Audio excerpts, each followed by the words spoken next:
All right, we are live. Welcome, everyone, to another edition of Deconversion Stories. Today, I have the pleasure of chatting with my friend Katy Montgomerie. Hi. Katy, what I generally do here is I talk to people about their journeys away from their previous faiths, their beliefs, whatever they may be. It could be religion, it could be belief in aliens, it could be belief in crystal fucking healing, right?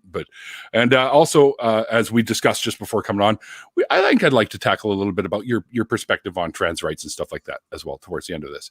And so I think that's an important topic that should be talked about as much as possible. So let me just clear out my holy crap. Everyone's sending me messages. All right, I'll just put everything on hold here. So at least the noise that it makes on my computer doesn't come through to everyone, which is kind of good. All right, so it's now noon, so I can crack this open without feeling any hint of guilt. Yeah, exactly. Also, it's 8 p.m. here, so you should really be drunk like me. So I'm working on it. All right. All right, so why don't you take us back to when you were whatever form of a believer you were, and tell us a little bit about that journey away from that, how you ended up interacting with family, stuff like that. And whatever, how that led you to becoming the activist that you are today. Right, yeah. So I guess, like you saying about trans rights and then like faith or religion or whatever, I guess they are kind of linked, and I guess I can sort of comment on them both as I go. Sure.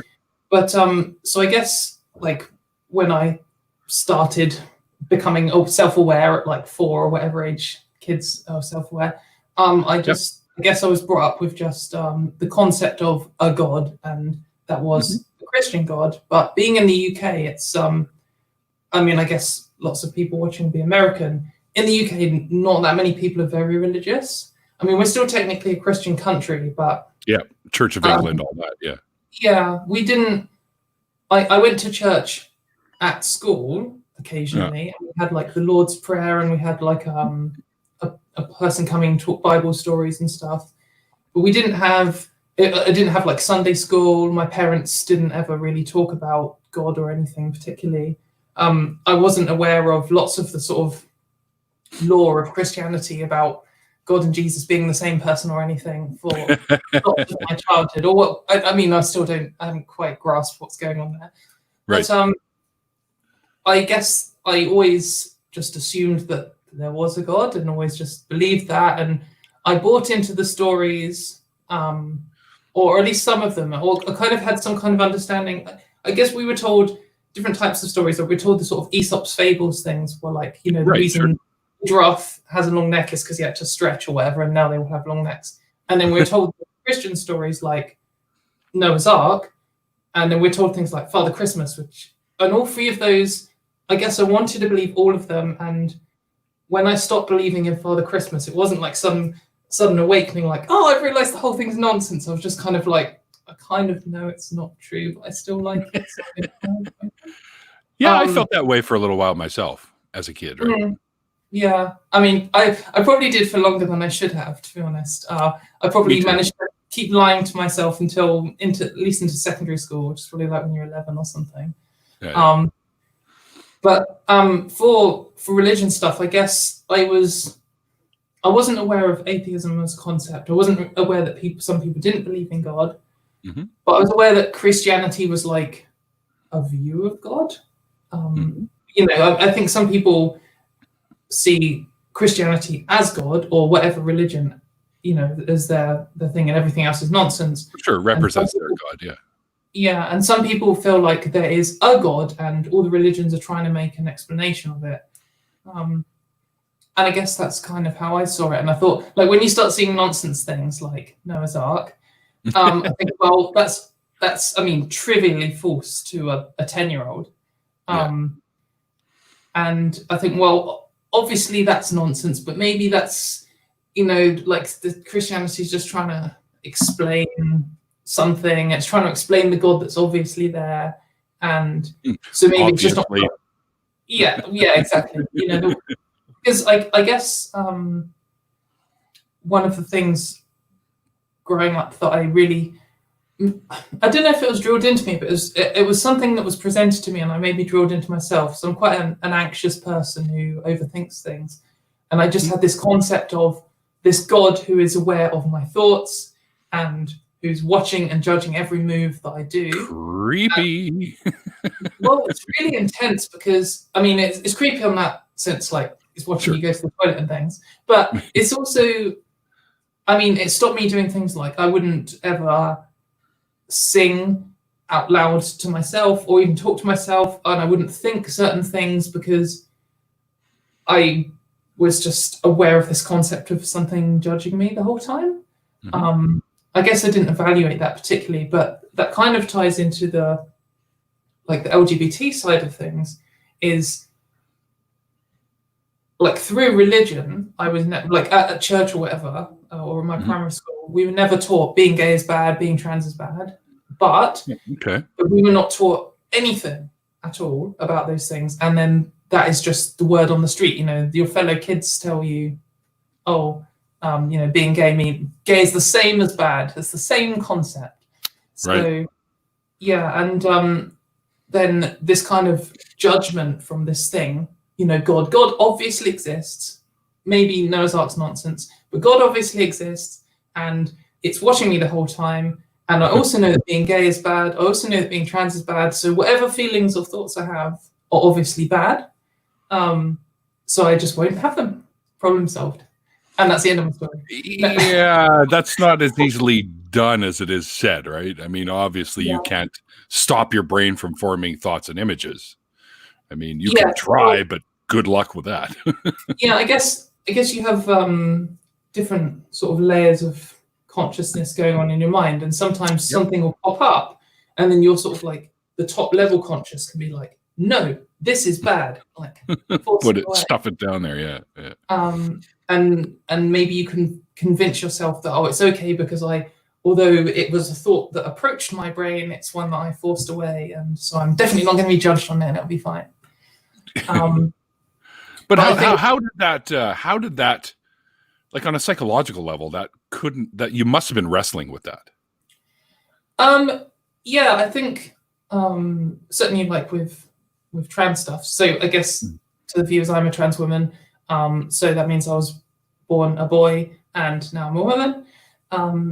And I was aware of something when I was even at primary school, so like 4 or 5 years old, just this kind of feeling that, well, obviously I'd rather be a girl. Like if I got to choose, then obviously I'd pick a girl. And I just assumed everyone would. Like, why wouldn't everyone? I mean, obviously you'd pick a girl too. So we won't even need to talk about it. And and obviously it's bad because we all know girls are horrible and bad and smelly. So therefore, all boys must want to be girls, but the reason they don't say it is because boys are better than girls. It doesn't matter. I don't need to approach this logical contradiction in my mind.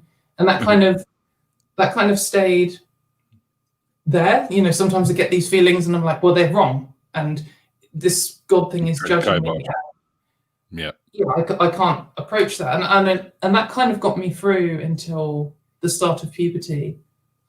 Just doing my best not to think about it, reassuring myself that I was doing the right thing and I'm following the rules, and you know, everyone thinks this and everyone else is dealing with it. You know, all of these boys around me, they're not talking about wanting to be a girl. So if you say you're following the rules, like you just mentioned a moment ago, had you ever like picked up a Bible and read it, or were you just taking the word of people telling you this around you?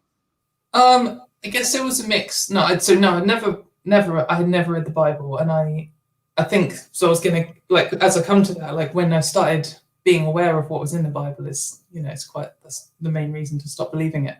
But you know, I'd heard some various Bible stories which just kind of reinforced the cultural norm that, of course, God exists, you know, and here's some stories. And then this concept of course, God exists, with some limited filled in gaps and the awareness that some of it's not literal and some of it is literal. And then just with my personal experience, so people say, oh, you can pray for something and it might come true. No one says you can pray for something and it will come true. And that's just obvious. Because apparently it takes more than one person. You need at least two, apparently. That's what they say. Who knows what the law is like? But so my sort of concept of God was a mix of what I'd absorbed through culture and what I'd witnessed myself. You know, like obviously God has decided that today I'm going to, you know, get lost in the woods or something. Like I'd you know, you just attribute nonsense to God and assume that must be it. And when you're constantly trying to pattern match, it creates some kind of concept in your mind of, you know, God usually does this and God doesn't usually do this, because in my experience in the past it's been the case, oh, this time it's broken the rule, but it must be an exception for some reason, and I won't preach that. And that kind of, I guess when you're like 7 or 8, that it's quite easy to just accept a logical contradiction. You know, often your parents will tell you something, oh, it's just because I said so, and you just well, okay. What does that mean? Yeah, I was quite an argumentative kid, so I did argue back at that kind of stuff, but I still think I accepted it, lots of it. Yeah, I mean, it was difficult. I guess the way my mind works is that, or certainly when I was younger, is that I have lots of these rules, and I know this is a rule, like you do not steal. That's a rule from God or from people or from wherever it's come from. And that's just a rule that I abide by. And I couldn't get my head around the idea that people would break these rules. We all know that's a rule. Why would you ever break it? I've never broken it. And some of these rules were sensible-ish. Some of them are vaguely in the right direction, and some of them were just nonsense, like, you know, being gay is bad. And stealing, you should not steal, is generally a good rule, but it's not like a strict black and white thing in all cases. Exactly right, yeah. Yes, sorry, I'm kind of rambling off here. But okay. Yeah, and then I think when I got to, certainly on the sort of trans side of things, when I got to puberty, obviously that it makes it a lot more difficult, because then up until that point, boys and girls are quite similar, and your sort of physical feelings, it's hard to describe, gender dysphoria basically isn't so intense as it is when you start growing in all the wrong ways and other people start growing in the right ways, and it's a lot more painful to deal with. And I think my reaction to that was, up until that point I was just kind of accepting things, and at that point it was like time to bury my head in the sand and just pretend things aren't happening, and not confront things and sort of double down on the rules that I have in my mind. And it became more of a sort of a conscious struggle at that point. Did you do that in more or less in general because you kept thinking maybe your thoughts were wrong, or that you just didn't want to deal with any controversy, that kind of thing? I knew they were wrong. Like, that was the level of, you know, I'd grown up knowing this is wrong. Like, you know it's wrong to kill someone. You know that being gay is bad. And, you know, it is something that's so true that I didn't let myself rationally confront it. Like if someone said to you, have you rationally confronted whether water exists? Well, I mean, honestly, no, because obviously, and there are some other, but then if it's something more controversial, like, have you rationally confronted whether maybe kicking every children you see in the face, is that morally good? Like, it's a bit more like, I don't really want to, like, what if the answer was yes? That's really, and I guess it's got that moral edge to it. But it means that I didn't confront it. And it also became the same thing with God things, is that I know God is real. And I mean, if God wasn't real, that'd be horrible. And that would mean that a lot of my other rules are nonsense. Therefore, I won't confront it at all. And so, yeah, and then as I got older, I guess I didn't have a very strong religious influence in my life. So I didn't have anything pushing me in any direction. I didn't know any atheists who were like openly atheist. I didn't know any Christians who were like very Christian. Our school stopped. So my primary school, so that's up until age 10, we had some religious stuff going on, but then that kind of just stopped when we got a new head teacher, and they never confronted it. And I didn't really start confronting it until I was about 14, and I made friends with someone who was very Christian, who I'm still friends with and still great friends with him, and he'll probably be horrified if he knew that he was part of the catalyst for me becoming an atheist. So shout out to Seb, you're a really great friend. But I guess sometimes you just think things and accept things, and if everyone around you thinks and accepts the same things, you just don't confront it. It's just normal. Yeah, it makes you feel like you're part of the for lack of a better term, in crowd, we'll say, right? Yeah, I guess so. And then when someone starts saying something either way, like you're not doing this enough, or you shouldn't be doing this at all, if they have a stronger view, then they're pulling you in a direction, and you either kind of go along with them, but if they pull you a little bit too far, you sort of argue back against it, and then that can cause you to then swing one way or the other. And I very vividly remember this moment. So so another thing is, in England, we're taught evolution in school as if it's just science, like it is, which is exciting. And I remember being taught evolution in year 9, so I was probably like 13 or 14 or something. And my friend standing up and saying, there is no evidence for evolution. Oh, jeez.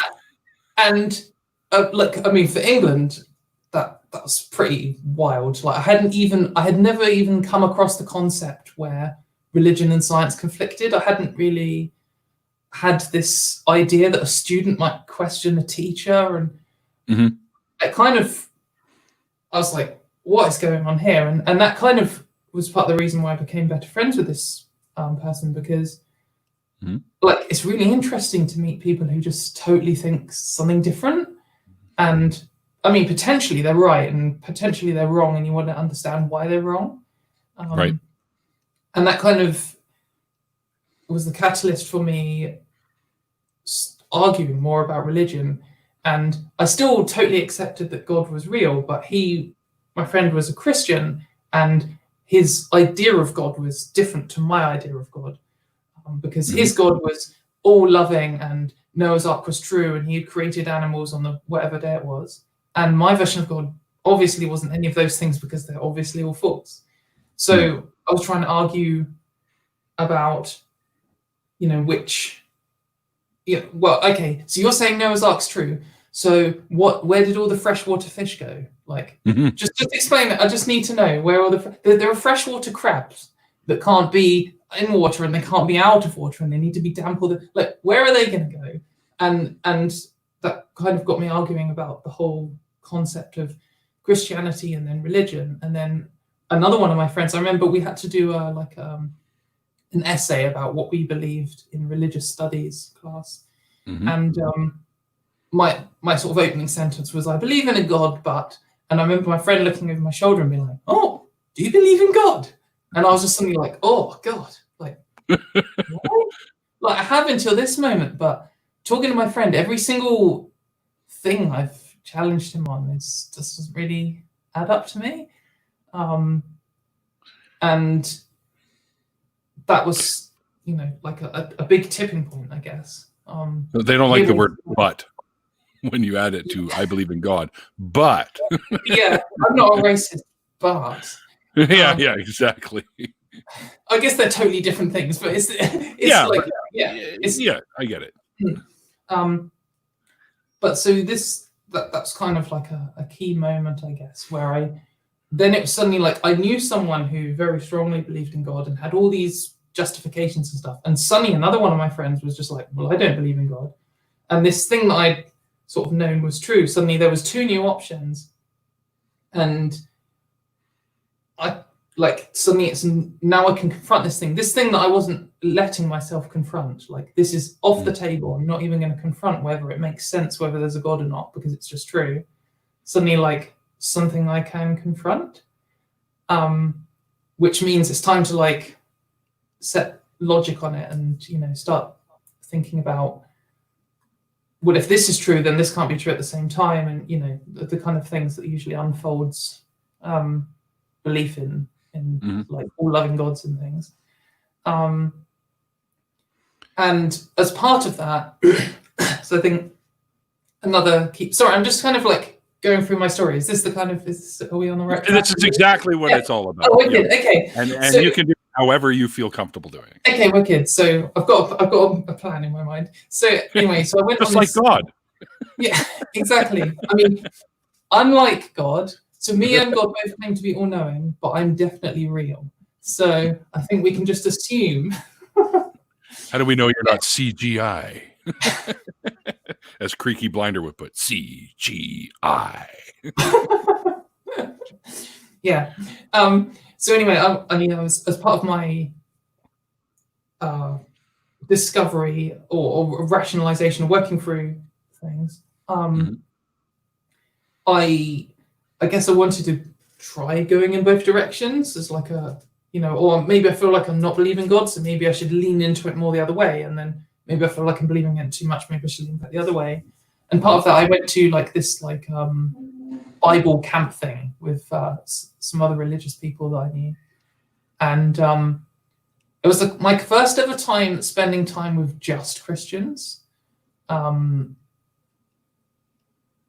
I guess in I mean, I'm not sure what this is like in America, but the kind of, I don't know. I'm Canadian.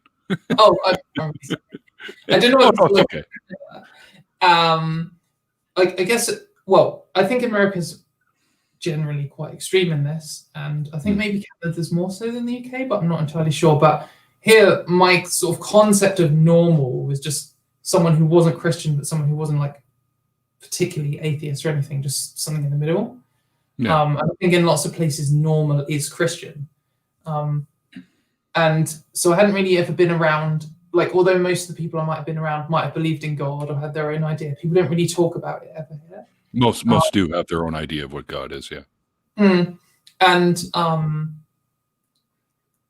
yeah, so anyways, I was sort of my first time around all Christians, and I spent this weekend with them, and they have a certain vibe which isn't necessarily my vibe, but I was still learning things.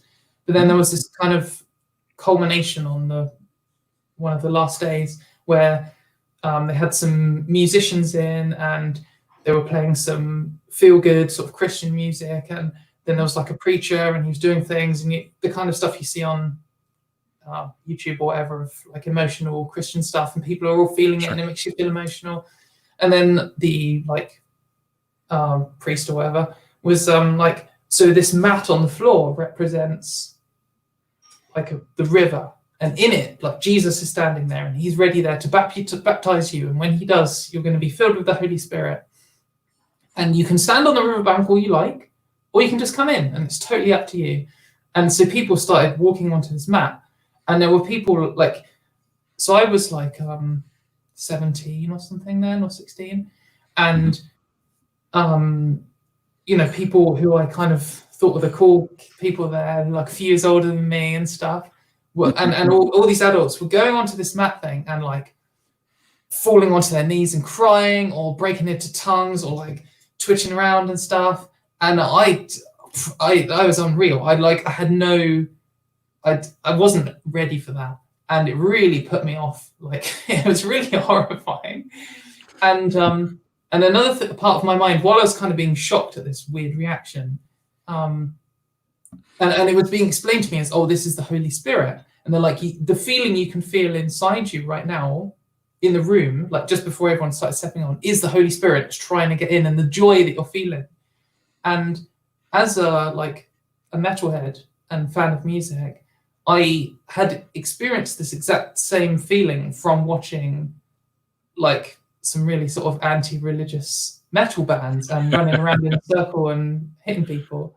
And I was just aware that that's just what music does. Like when it's music that like really, you really get into, you get this sort of emotional, it just feels good.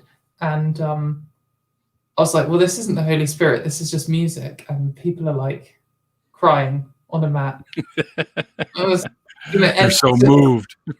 Yeah, and like in the end, like everyone, I don't know how many people were there, like 50 people or something, was on this big mat on the floor, apart from me and two other people about my age. And the priest guy comes over and is like, oh, you can go in if you want, and like, don't you want to experience what they're experiencing? And I just remember like looking over at this person who I thought was really cool before, and they're just kind of crying, and I was like, no, I really don't want to experience this. But I think that kind of sealed the deal for me, I guess. I thought, well, if these people live and breathe God, and this is a sort of a camp thing, all to teach people about my age about this, and this was their like playing their final hand, and this was the sort of checkmate situation, and it was Right. It didn't convince me. It kind of totally convinced me the other way, and I thought, well, I just don't believe this. This is just I don't believe anyone else can believe this. It just seems. I often think that way myself. Yeah, all the time. Oh yeah. And so I guess that was like the moment where I decided, it wasn't deciding. I went from knowing God exists to thinking God probably exists to not being sure, like knowing it without specifically thinking like I'm an atheist. It was just like I'm not. This just doesn't add up. Yeah, not convinced. Yeah, no longer convinced. That, I guess, then that opened the sort of floodgates for rationally analyzing other things. So I still lent into rationally thinking about God and thinking about all these, well, if it was true, then this would mean this, and that isn't happening. So you get more sure of yourself. But then also thinking about other things that I've grown up like knowing, and confronting some of those other things. And one of the first things I confronted was whether being gay was bad. So in the UK, we had this law when they brought it into force the year I was born. Actually, it's called Section 28, and it made it illegal to promote homosexuality. So it was basically illegal to talk about LGBT people at school. Wow. At all, full stop. Any issues, teachers weren't allowed to help you or anything because they didn't know. Wow. I mean, it's basically what they have in Russia today, and it was one of those draconian nonsense things. Margaret Thatcher brought it in, and it was terrible, and I negatively contributed in my life. But so I hadn't been taught anything. We just weren't taught anything about gay people or anything. And I knew that being gay was bad. But at the same time, like I had at this point learned what being gay was, and it was, it's just someone who is attracted to not what they're supposed to, whatever, however you want to describe it. From my understanding at the time, I was like, well, like obviously that's not a choice because I didn't used to be attracted to people, and now I kind of am sometimes, and I didn't choose that. And if I could choose not to be attracted to people at all, then I probably would because it's stressful. Agreed. Yeah, well, it's just annoying, isn't it? Especially when you meet someone really cool and then you're attracted to them and you're like, oh, this is just really awkward now. Yeah, and so it just made sense to me that, I mean, it's quite a simple logical leap. I mean, I think most of this sounds dumb when you talk back over it, but when you're 16, it's more difficult. But I mean, so this person is a man who is attracted to women, and this person is a man who's attracted to men. Like that's it. That's literally it. There's no difference between them. They didn't get a choice in there. Who cares? And I guess it was quite shortly after this where I sort of started confronting things that I realized how nonsense it was. And I think that was the first, like, I guess I was starting to become a bit of a like teenage early atheist. You know, when people first become an atheist and they just argue with everything and they're really arrogant. Yeah. So I went through that phase, and then I sort of did that as well with gay rights. It's just like, it's just so trivially, all of this stuff is just so trivially nonsense. Gay people should obviously be able to get married. Like, that's just like, how is that even an argument? You'd think. And yeah. And that was, I guess, my position on that. And then that as a they're kind of logical steps. Like, God, the Christian God obviously can't exist because of all the logical nonsense. God as a concept, I'm not convinced of. It's not impossible, but it doesn't make sense to assume that it doesn't exist. But it doesn't make sense to assume it does exist. And then from that point, you can also logic into saying, well, obviously gay people should be treated the same. But there's two parts to gay rights. There's the obvious logical, why would you treat someone different for this totally inconsequential thing? It's like judging someone for being left-handed, which they also used to do. And is equally bullshit. Yep. But so there's a logical side. You can easily just logically argue, well, you should treat gay people the same. That's it. Who cares? But there's also kind of the social, like the SJW side of things, where it's like, well, they are being treated differently. So, and you right now are treating them differently. So fuck off. So like, I'm not just saying, oh, you're logically incorrect. Excuse me, sir. Your homophobia is a logical contradiction. You're also saying, fuck off. Like you're being a piece of shit.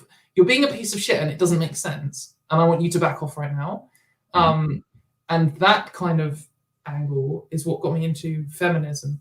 And being aware. So like growing up as like a boy and I guess as a man, you miss a lot of stuff. You're not aware of things that happen to girls and women. And you know, you can see them and you can sometimes see, you're told things are like, oh, women have it harder and, you know, people ignore women and they get paid less and stuff. And you can onboard those logical facts, but you don't also necessarily onboard the anger. Like if you saw someone saying, you're a woman, so you're bad at your job, you could like, I mean, hopefully anyone here would just be like, well, that's fucking bullshit, like fuck off. Yeah. Yeah, it is. But that doesn't mean that you necessarily, you know, you can hear a group of women and they're like, oh, it's so annoying because men always ignore what I'm saying. And you can be like, yeah, that must be annoying. That's logically inconsistent, but you don't necessarily feel the like SJW rage. And that, so I kind of started wanting to learn more about feminism and understand things from the you know, this thing I totally wasn't. I definitely am not a woman in any way, and I just want to learn because it's something different and I want to understand. And so it is an extension of the logical thing, because there are some logical contradictions that you're unaware of, that someone has to show you, like, oh, here's something that someone believes, and you're like, okay, and then like, but that relies on this. You're like, oh, okay, well, that's total nonsense. So everything they believe must be nonsense. And then that was the point once I got into feminism and understanding things like you can say, oh, you shouldn't judge someone for how they present themselves. And like logically, like, yeah, obviously, like if you're hiring someone for the job, it doesn't matter whether they turn up wearing a clown costume or a suit, they could be the best person for the job. That's you right. can say that logically, but if you were actually hiring someone and someone actually turned up in a clown costume, you probably wouldn't hire them.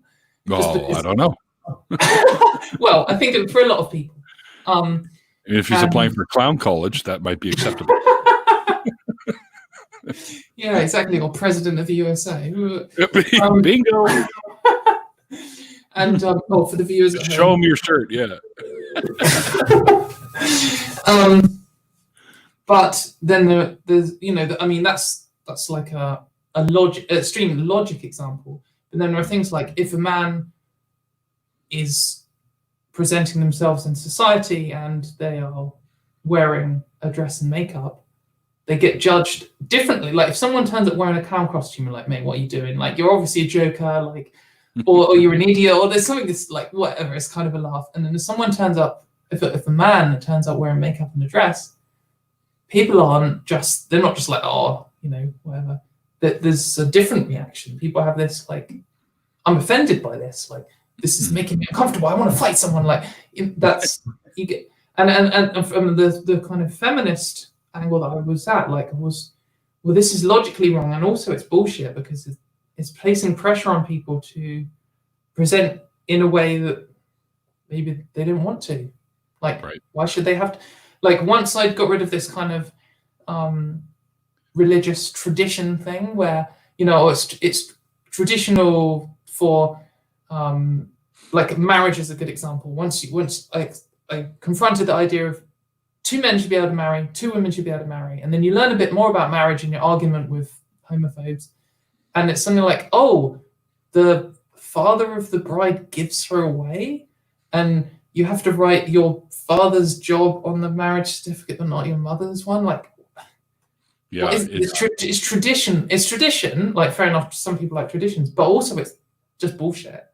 I have a view of traditions. For me, traditions pleasing dead people. Like, why would they care? Yeah, for sure. But the thing is, there's like, so I think my first like 16, 17-year-old reaction to that was like, oh, I used to follow traditions, and now all traditions are bullshit. But that's not true either. Like, I No, mean, that's a very simple, like, I mean, for example, your own traditions can be very good for you know, they can be good. I some sure. went to this music festival in the UK called Bloodstock 9 years in a row, and it became like a tradition for me. And we always camped in the same spot, and you know, you turn up at as soon as the festival doors open, and you run to your bit and you put your tent up, and then you have your first can of warm lager, and like it's a nice tradition, and it's you do it with the same people every year and stuff. But if you start like 400 years down the line cutting people's hand off because they don't open their first can of beer with the right hand or something, then I mean, That's different. yeah. But I mean, obviously they're two total different extremes. Sure. But you know, some traditions are good and some traditions are bad. Anyway, but that doesn't mean that you can confront all traditions. If someone says, we do this here, and like, why do you do this?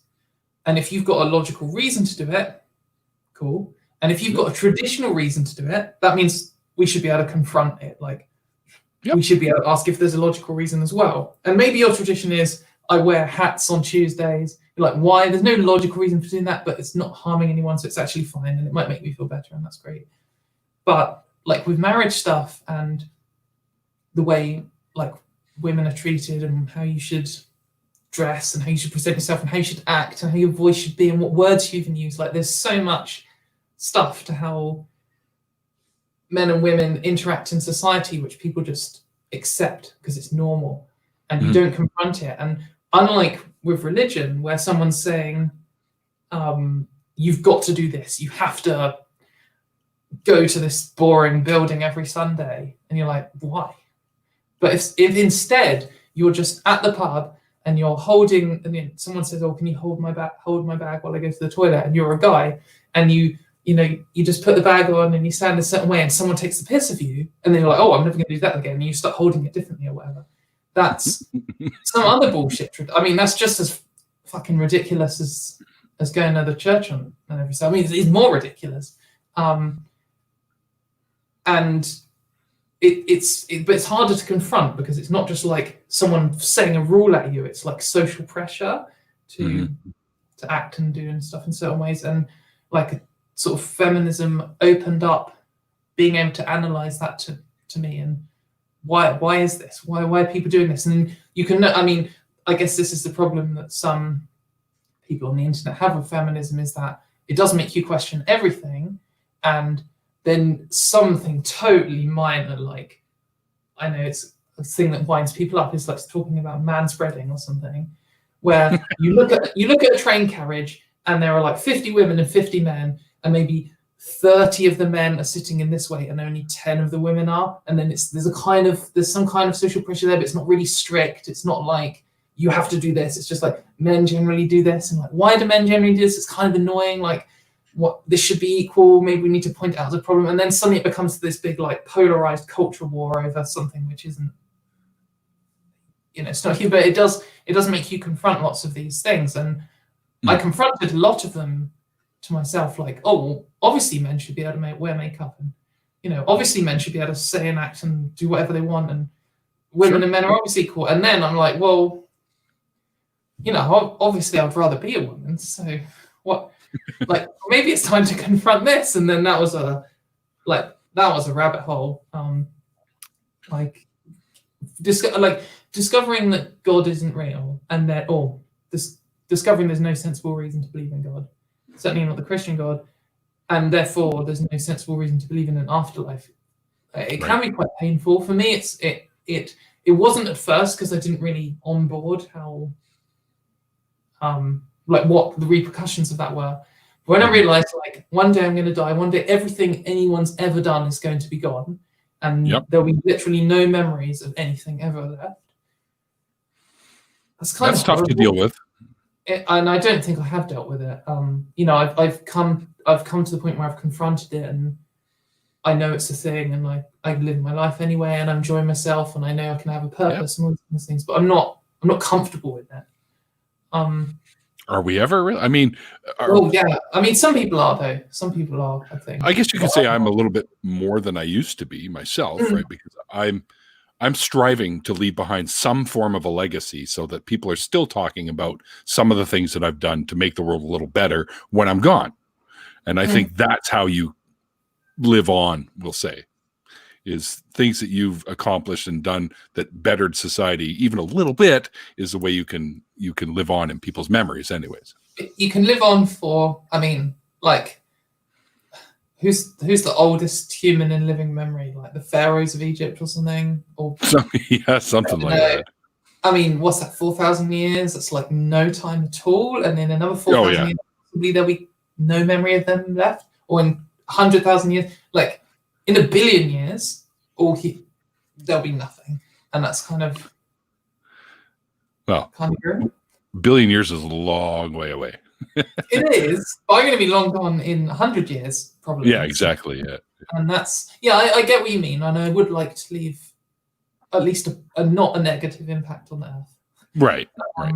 For other people, because other people's lives do matter. And of course, even people who aren't born yet, potentially lives matter. It's a bit of a philosophical thing, but that it was difficult. It's like going down a rabbit hole, and I guess it's like that classic Matrix thing, where there's two paths, and you can carry on pretending everything's fine, or you can confront this, and actually it's kind of horrible, and maybe you're never going to feel good about it, but it's correct, or it's logically consistent.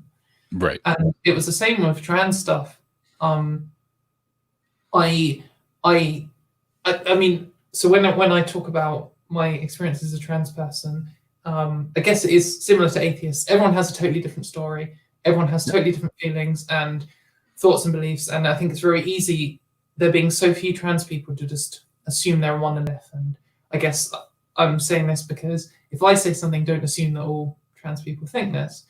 But for me, at my stage in my life when I came out, when I was 25, and for my level of gender dysphoria and discomfort and things, I could have forced it all back into the closet and, gone on living as a man. I think I could have done it. I wasn't at the stage where I was going to kill myself or anything like that, which I know, some people get to. Yeah. But I'd kind of gone down this rabbit hole, and I knew that probably wasn't going to be the best outcome for my life. And it would involve it. Like, I could have carried on. I could have become a Christian and just gone along with it. And I think a lot of people do that. They get to the point where like, oh, I was told Noah's Ark's true, and I've realized it's a joke. Well, I'll just never think about it again, and that's all fine because I'll make it work, especially when you've got a family and you've got your, all of your support network and everything is all invested in it. For some people, it can be worth it to just live the lie. If you're in a really religiously oppressive country and you face losing your life, or your life in the sense of your friends and family, but you could lose your actual life as well over doing it. Sometimes it's better to just fall in line. For your life, it can be better. Not obviously on a global scale, it would be best not to. But and I think that's an individual decision, anyways. Yeah, for sure. Depending on whatever your situation is. Yeah. I think probably everyone feels that at one point. It would be better. I should just get along, and often it turns out better than you think. But there are some people where, they're probably right in thinking that. And I guess it was the same with trans stuff. Like, I could carry on pretending to be a cis person. So cis just means not trans. No. And my cat's here. I could do that, but I don't want to. It's not going to be better for me. But it's the same with the religion stuff. For a lot of people, where you could end up losing your family. Like, luckily, I wasn't married. I didn't have children. And I didn't have this religious fundamental surrounding. Lots of my friends were quite socially liberal and stuff. And But I mean, I didn't know when I came out to people. I did think, like, when I sort of became an atheist, I never really thought, oh, I might lose friends and family over this. I wasn't really anything I considered. I wasn't concerned about it. Right. I guess I didn't really think about it, but also because I just assumed that everyone else didn't really care that much. And that's I kind think of that's something you have in the back of your mind. And I mean, you built relationships with these people, so you kind of have in the back of your mind that they're just going to go, so. Yeah. And that's not always the case, though. No, I mean, for sure. look at the many people where that wasn't the case, right? I mean, slight sidetrack. So I recently got back into atheism stuff. I went through my like aggressive atheist phase, and then I kind of religion was done. I'm secure in this. I don't really care. And that was for like 10 years or something. And I recently got back into it a few years ago. From discovering on YouTube, I think the two that dragged me back in were Theremin Trees and Prophet of Zod. Oh, he's awesome. Zod's in the chat. Can you see the chat, by the way? Oh no, I haven't. I don't know if you look up to the right, you'll see. Oh, I can see it. Oh, I didn't have it on. Oh, I should have been. Sorry, guys. I've just been like rambling away. I should have been. Well, there have been some questions for you too, which we can actually towards the end. We'll go. I'll scroll back. Sorry, I've been on a total like train line, like. Oh yeah, it's fine. Rambling. Anyway, so shout out those two, but they got me into it, and I didn't realize that, through ignorance, that people's coming out as an atheist can be the same as people coming out as gay. Like I was well aware that some people who came out as trans lost everything. Like I know people who lost their children, their partner, their friends, their church, their work. They had to move city, move country. I know people who literally lost everything. It breaks my. But I never encountered an atheist like that. And I just when I first heard it, and someone was like, when they were saying, "Oh, I came out as an atheist," I was like, "Fuck off! Did you come out as an atheist? Whatever. It's nothing like coming out as gay." And then I was like, actually, it really is. There is a lot of overlap, like fears and the not knowing how people are going to react to it, and I was very privileged to not even be aware of that. And that, it kind of gave me that appreciation more, and hearing other people talk about that, about how similar it was to I think horror is a good word, the absolute horror of thinking these people, like my friends, are everything to me. When you when I accepted that I was not going to an afterlife, probably, my friends and family and Kat, yeah, you can come up. Oh, little calico. Kind of. That's it. That's my whole life. That's what I'm living for. It's what I, the love of my friends and family. And like I could lose all this potentially. Like it's horrifying. It's really scary. Yeah, of course. And that was like the most difficult part of transition. Like I've done lots of the physical stuff as well, and that's pretty grueling at times. But the initial part of just thinking, maybe I'll lose my family over this. Like, so I've got two brothers and my mum and dad still. And yeah, I mean, it's just so grim. And I'm sure some atheists. How's your relationship with them? So my brothers, when I told them, were straight on board. They just said, I completely support you in this. And, I suspect it was awkward for them. It's quite weird because I'm the oldest of three. It's a bit of change, right? But, Yeah, it's like my older brothers now, my oldest sister, and like, what does that mean? I'm sure it's difficult for them. And I know both of them went away and did reading in their own time to learn more about it. And I really excellent. My parents struggled a lot. When I first came out, my mum basically had a breakdown, and my dad was like, I'm not going to ever talk about it, and then just didn't ever confront it. Wow. And it took us about maybe 4 years to get to the point where we're back to normal. And now I think we're stronger than ever. I really feel like my parents' daughter now, and they treat me that way. That makes me happy. Yeah, and I mean, I really appreciate it. I really love my family, all of them, and I just know people who have lost their families over it, and I feel very grateful and very lucky, and to have such an amazing family who are prepared to work through the difficulties they've had. Yeah, for sure. yeah, so that was great. And also, actually, so telling about accepting, I'm also very fortunate in that all of my friends were accepting. I actually told 81 people in person, face to face, which took over a year, of showing up like, let's have a few drinks, me getting totally wasted and being like, oh, it's midnight, we'll go in a minute, by the way. And then going late into the night with that. And so that totally made all the difference, in a way that perhaps lots of atheists might also feel, that having at least some support network support you, even religious people who are prepared to just totally stand by you. I have a few. Yeah, I mean, same with my friend who I was shouting out earlier. Like I'm still great friends with him. I love him and his wife. They're both great people. And then, having people just standing there makes you secure in yourself again. Like, you can be very insecure in coming out as anything, something you're not expected to be. Everyone in this society is Christian. Why are you not? Everyone in this society is a cis person. Like, why are you not? It can make you really insecure about yourself, and having people just saying, yeah, that's cool. Like, that's, it makes all the difference. So. Oh, big time. Because you get that sudden realization, oh, okay, maybe this isn't as controversial as I thought. Yeah, I mean, I think that's definitely true with trans stuff. I was like, this is really controversial. Then I was like, oh, everyone's just chill with it. And then I spent 6 months after coming out and going full time. I spent 6 months before I started hormones or anything, just to see what society was like to someone who was obviously a trans woman, because I didn't pass at all at the time.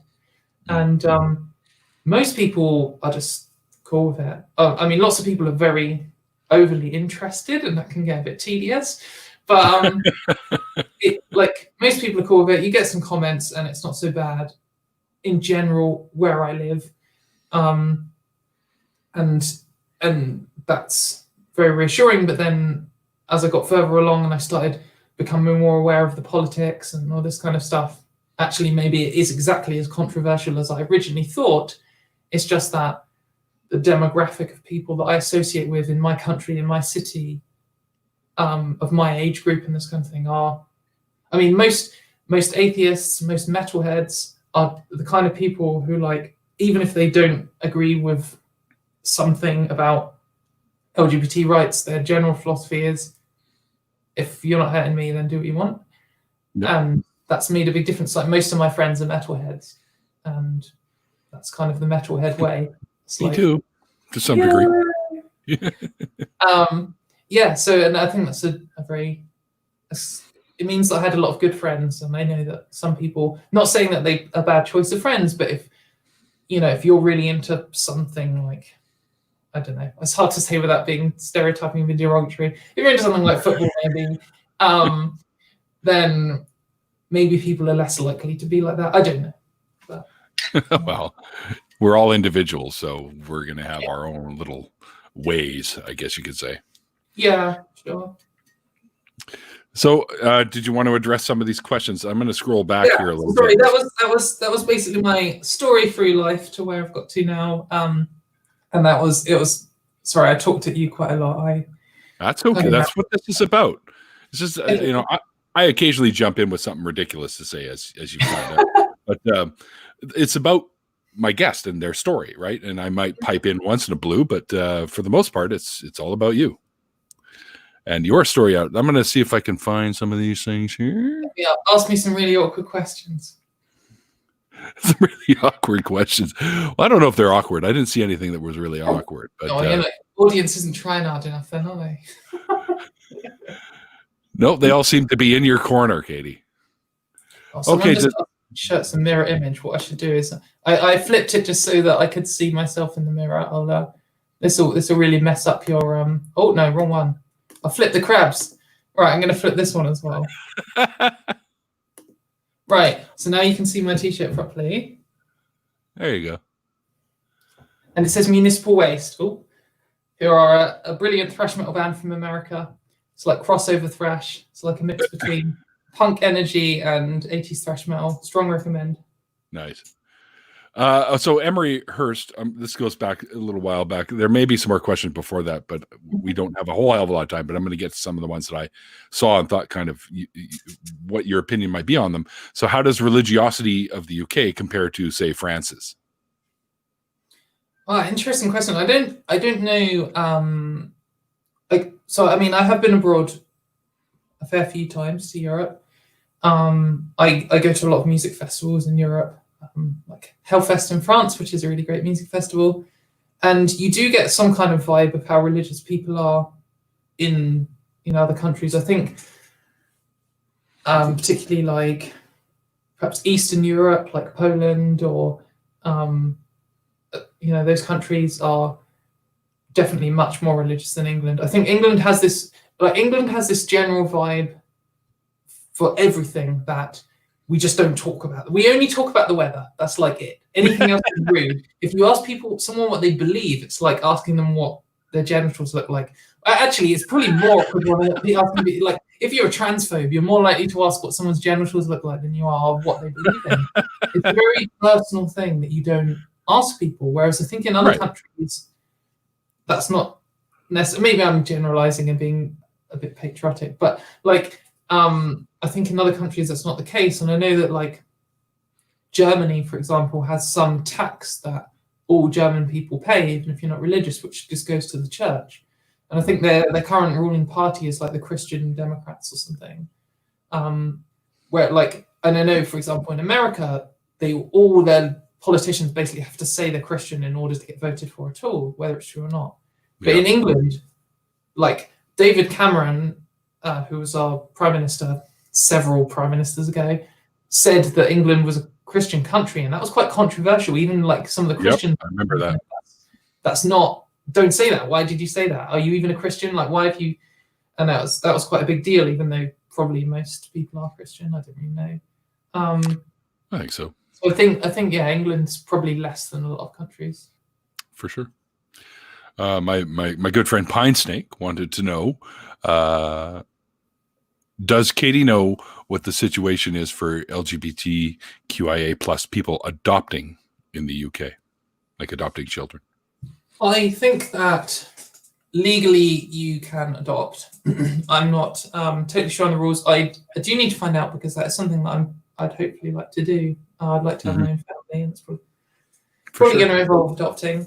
I think that at the moment the case is you can, but I have a feeling that it's probably more difficult in terms of paperwork and things, and there's also probably some kind of prejudice. So I think it's probably illegal if someone explicitly prevented you from adopting if you were a gay couple or a trans person in a couple. If they said, "Oh, we're not taking you because you're gay," which they might say in like Texas or something, they would never say that here. But I wouldn't be surprised if you had to have a marriage certificate and a birth certificate matching your marriage certificate with the right name on, and then as a trans person you need to do this and this, and there's probably a load of bullshit loopholes to jump through. But technically, theoretically, it's doable. That's what I'd say. So sorry, I don't know the definitive answer on that. Well, I think I'm on board. I think anyone who wants to adopt children should be able to adopt children. Being an adoptee myself, I'm actually at my biological father's house right now, visiting him. Right. So, and he's upstairs. He's upstairs. My biological mom, they were married, and I have two full-blooded sisters. Yeah. And she passed away, and one of my sisters has passed away since I've met them. But I still get the chance to come up here and hang out with them and annoy the crap out of him for a week or so. So, but he got used to it. But I got pretty lucky in that respect. And the families, my adoptive parents, were the ones that raised me. They all get along and stuff. And my adoptive father passed away too. But technically I still have one of each. So why didn't you just get married, guys? It would be so much easier. Well, yeah, I don't think. No, sorry. And I'm going to address. So I'm actually pretty lucky guy to be in the situation I'm in, for sure, in that respect. So I'm always an advocate for adoption if it's a possibility, right? Yeah, well, I mean, it's great. I think that. I mean, I guess it's a bit. This is probably really rude to say. I was going to say it's a bit like, why would you pay for a pedigree pet when you can rehome one? But that's right. That's probably really bullshit. Well, it's actually kind of funny, so I'm okay with that. Okay, yeah, but I mean, I think that's on the cards in my future. I'd love to start a family with a partner Sure. and adopt some kids. So Absolutely. And one last question I'm going to ask, because we've now come up to the hour. And you're cool Okay. with an after party, right? We can go on for a little longer. Yeah. Sorry for rambling for everyone. Oh, that's what it's all about, Katy. This is what you're here to do. Yeah, hit me with these questions. We can do that in the after party as well. But I have one I Okay. wanted to address from Vesta Freya. Asked me a question, actually. How's the fishing around Summerland? And actually, I didn't get a chance to go this time. We had too many other things on the slate for my visit here. So fishing we'll have to do next time I come up. Anyway, so now there may be one or two more down since then. Oh, get out of the way, Whirly. Whirly just popped up. You know Dave Whirly? No. DRP podcast? He probably. Oh well, yeah, no, I do know that of them are. I think one of them on Twitter, maybe. Possibly. Yeah, I recognize that name. All right. Okay. Well, Katy, let's get into an after party. And Okay. I this has been such great getting to know you, because I follow some of your stuff on YouTube and occasional tweets that I catch here and there, and I've always been I've been dying to actually just chat with you, and because I think you're a fantastic human being, and great chatting to you. Thanks for letting me talk, and yeah, it's been really cool. Yeah, for sure. I had a great time today.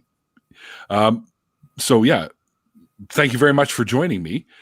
And thanks everyone for hanging out with Katy and I during this conversation. I hope you guys enjoyed it. I hope you guys may be a little bit enlightened like I am.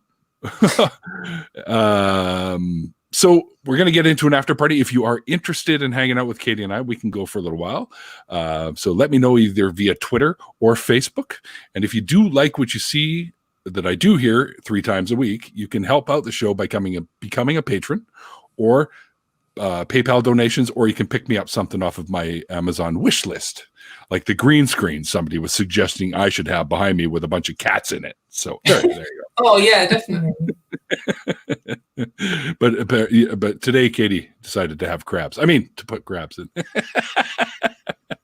I actually used to have pet crabs, and I always have to say I used to have pet crabs. Because if you just say I used to have crabs, it's a totally different. Yeah, people kind of go, oh, I'm just going to move away a little bit. All right, everyone, we are going to get into an after party. I hope to see you guys come and hang out there. If you're interested in hanging out with Katy and myself, please let me know via Messenger on Facebook or messages through Twitter. And like I always say at the end of these nowadays, anyways, because of the whole pandemic thing, remember to be safe, be well, and above all, be kind. And like the late, great Christopher Hitchens once said, it's called faith because it's not knowledge. And we'll see you guys next time.